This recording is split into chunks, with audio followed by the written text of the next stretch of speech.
นู้นอยากแต่ก็จะตุที่นั่งว่าจิก้าหลอนหมอหลายก็ยั่วหลายแต่ก็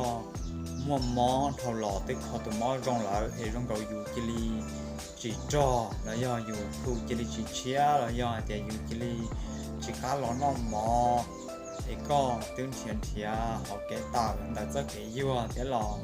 หรือกูตัดจิตเอาไปวันที่นั่งย้อนมาอีกเสียหนึ่งกูสาก่อนนึงยั่วซื้อหนึ่งกูจะสาก่อนนึงจ่อแล้วอาชีพจ่อว่าตัวยั่วแล้วเราเนี่ยยังสาจ่อเทียแต่สิ่งนี้เขาจ่อจิตเอาเทียไม่เสียจ่อมาแล้วจังว่าก็เลยยั่วแต่สิ่งไม่เสียยั่วมาจะสาว่าก็เลยจ่อ